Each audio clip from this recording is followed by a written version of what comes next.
जय Hind my friend. आज हम बात करने वाले हैं क्रस्ट किसे कहते हैं, इसके बारे में हम आज डिटेल्स में डिस्कस करेंगे और क्रस्ट के बारे में हर एक पॉइंट को जानेंगे। तो आप वीडियो में बने रहिए और देखिए। जैसे कि एक मैं टुकड़ा काट रहा हूँ पृथ्वी का, जैसे कि ये पार्ट हो गया क्रस्ट।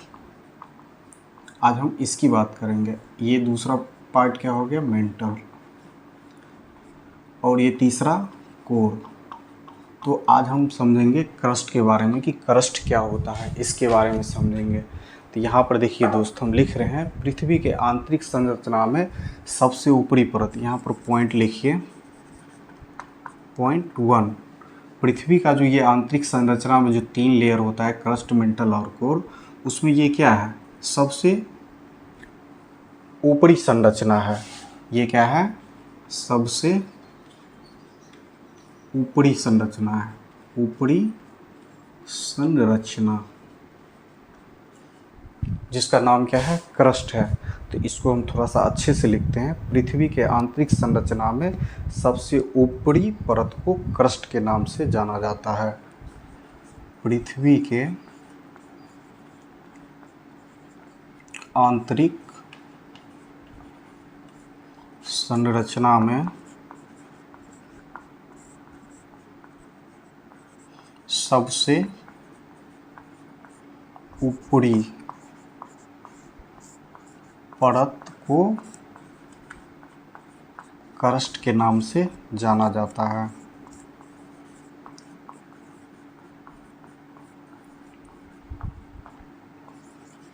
जाना जाता है। तो दोस्त, इसका नाम क्या है, एक तो इसमें है ऊपरी क्रस्ट,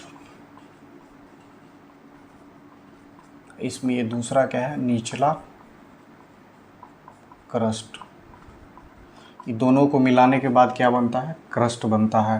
तो इसकी जो है, ये क्या है, पृथ्वी के आंतरिक संरचना का सबसे ऊपरी परत है। तब इसकी मोटाई भी होगी। तो इसकी मोटाई क्या है, इसमें लिखते हैं 35 से 50 किलोमीटर। औसतन इसकी मोटाई कितनी है, 35 से 50 किलोमीटर होती है। अब हम बात करते हैं तीसरे पॉइंट की। इसका औसत घनत्व कितना होता है, घनत्व इसका होता है 2.8 से 2.92 या फिर 2.91 ग्राम प्रति घन सेंटीमीटर। इसका औसत घनत्व 2.8 से 2.92 या 2.91 ग्राम प्रति घन सेंटीमीटर इसका क्या है, घनत्व होता है। और दोस्त, इसको बोला जाता है सियाल। क्रस्ट को बोला जाता है सियाल। तो सियाल इसे क्यों बोला जाता है, यहाँ पर हम समझते हैं दोस्त कि देखिए, जो क्रस्ट अपना लेयर है, इसमें बहुत सारे खनिज पाए जाते हैं, जैसे लोहा, सीसा, निकिल, सिलिका, एल्यूमिनियम,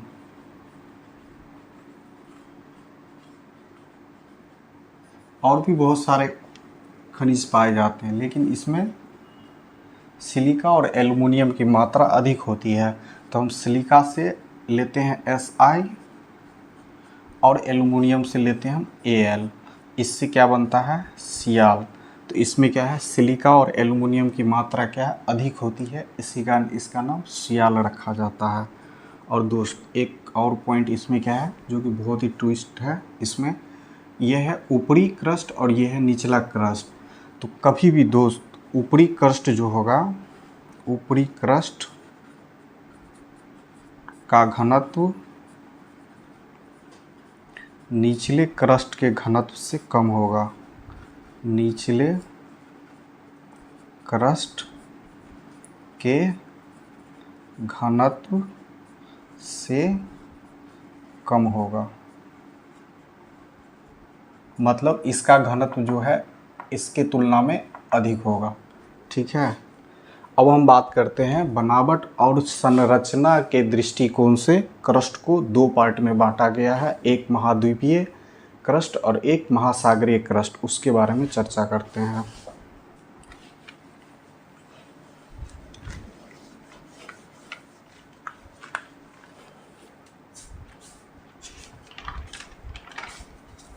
बनावट या संरचना के आधार,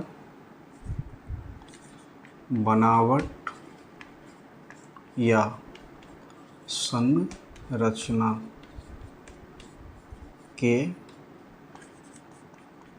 आधार पर क्रस्ट को दो भागों में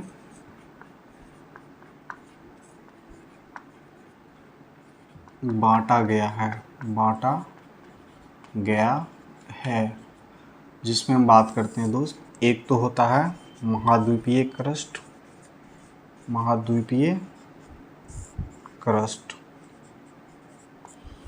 देख लीजिए, और सेकंड होता है महासागरीय क्रस्ट। अब इसकी बात करते हैं, महाद्वीपीय क्रस्ट की बात करते हैं। तो महाद्वीपीय क्रस्ट किसे कहते हैं? तो क्रस्ट का वह भाग जिससे महाद्वीपों का निर्माण हुआ है। यहाँ पर लिखेंगे क्रस्ट का वह भाग जिससे महाद्वीपों का निर्माण हुआ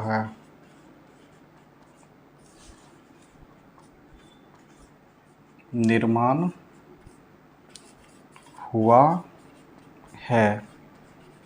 उसे हम क्या कहते हैं? महाद्वीपीय क्रस्ट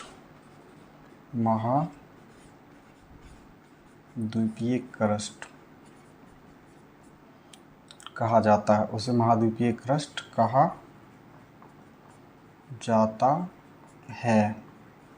ठीक है दोस्त, अब इसमें हम सेकेंड पॉइंट की बात करते हैं कि इसकी औसत मोटाई 35 से 50 किलोमीटर होती है।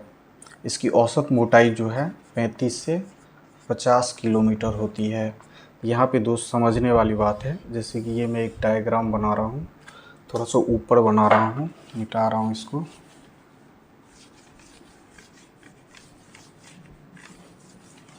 यहाँ पे लिख रहा हूँ सेकेंड पॉइंट, इसकी ये जो महाद्वीपीय क्रस्ट होता है उसकी औसत मोटाई 35 से 50 किलोमीटर होती है। तो 35 से जो 50 किलोमीटर इसकी औसत मोटाई होती है, तो इसको मैं थोड़ा सा डायग्राम से समझता हूँ।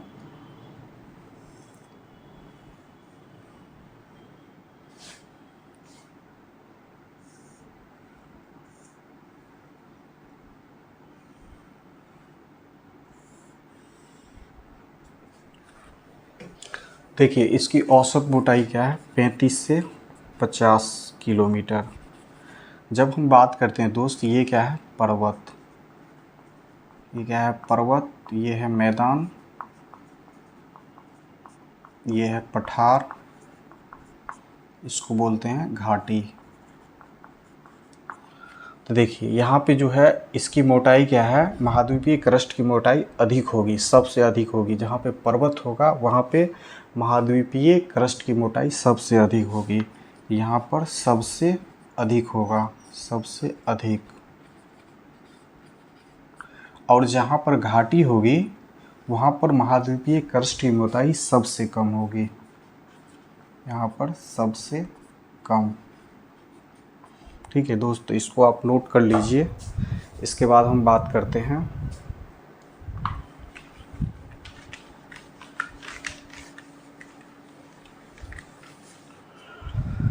महाद्वीपीय क्रस्ट की संरचना में। अब हम तीसरा पॉइंट लिखते हैं, महाद्वीपीय क्रस्ट की संरचना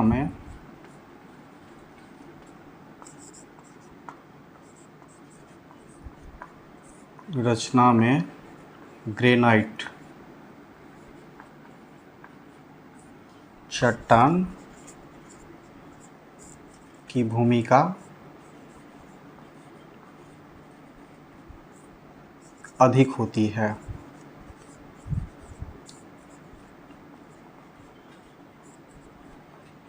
ग्रेनाइट चट्टान की भूमिका क्या होगी? अधिक होगी। और इसका औसत घनत्व कितना होगा 2.8 ग्राम प्रति घन सेंटीमीटर इसका ये होगा। अब इसमें इतने ही पॉइंट। अब हम बात करेंगे महासागरीय क्रस्ट की। तो हमारा दूसरा टाइप क्या है, महासागरीय क्रस्ट। महासागरीय क्रस्ट। अब हम इसकी बात करते हैं तो इसमें हम लिखते हैं, सबसे पहले तो हम ये जानेंगे महासागरीय क्रस्ट होता क्या है। तो क्रस्ट का वह भाग जिससे महासागरीय नीतल का निर्माण होता है। क्रस्ट का वह भाग जिससे महासागरीय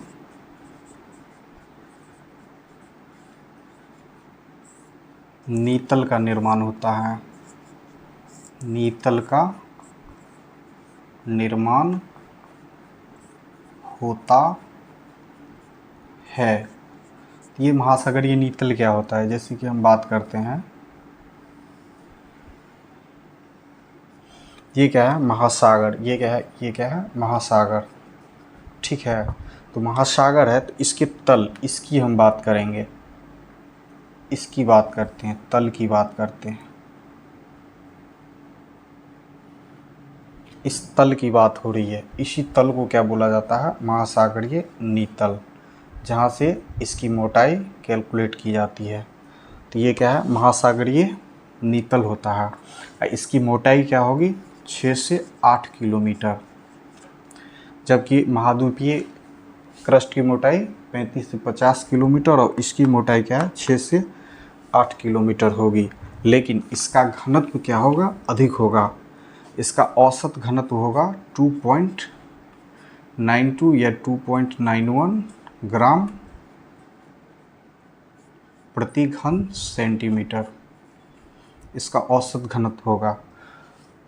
ठीक है दोस्त, और इसका जो बनावट होगा महासागरीय क्रस्ट का बनावट, वो बेसाल्टिक चट्टानों के द्वारा होगा। बेसाल्टिक चट्टानों के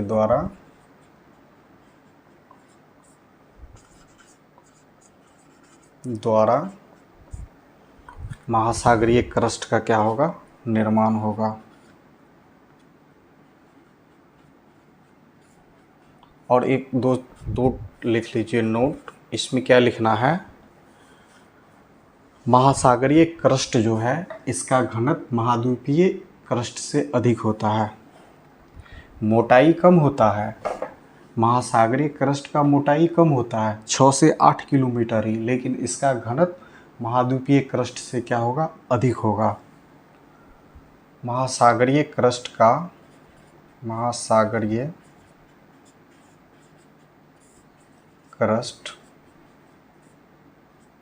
घनत्व महाद्वीपीय क्रस्ट से अधिक होता है। महाद्वीपीय क्रस्ट से अधिक होगा। ठीक है दोस्त, इसको मिटा रहे हैं।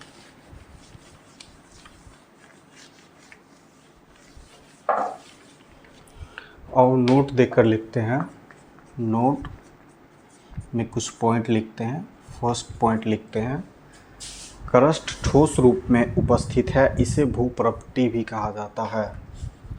क्रस्ट ठोस रूप में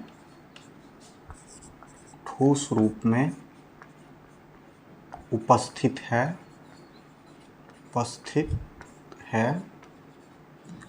इसे भूप्रपट्टी भी कहा जाता है।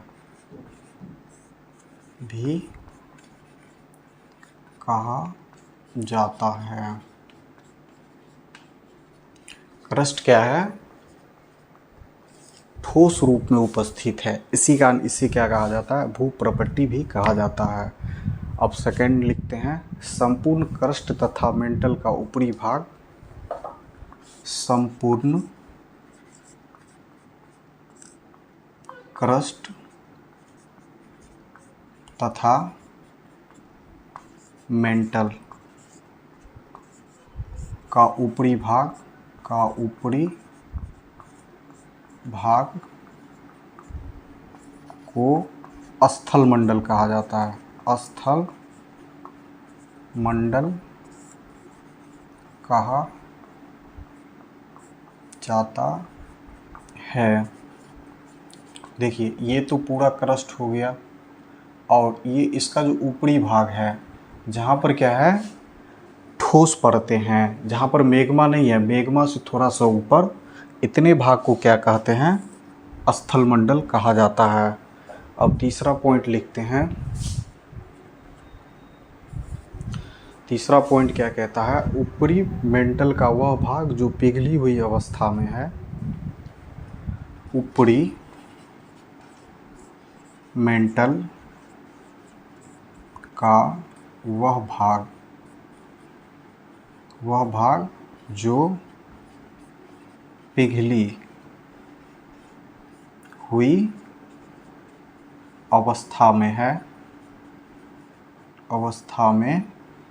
है, उसे दुर्बल मंडल कहा जाता है। दुर्बल मंडल कहा जाता है। जैसे इस मेंटल की बात कर रहे हैं, इसको मैं अगर दो पार्ट में डिवाइड करता हूँ, तो इसमें जहाँ पे, जैसे कि यहाँ पे इसकी बात करूँगा, यहाँ पे जो मैग्मा पाया जाता होगा जो कि पिघली हुई अवस्था में होगा, तो इसको क्या बोला जाएगा, दुर्बल मंडल बोला जाएगा। ठीक है दोस्त, धन्यवाद। अगर आप मेरे वीडियो से कुछ सीखे होंगे तो आप लाइक, सब्सक्राइब और शेयर कर सकते हैं, और कल मैं आपको पढ़ाऊँगा मेंटल के बारे में। धन्यवाद।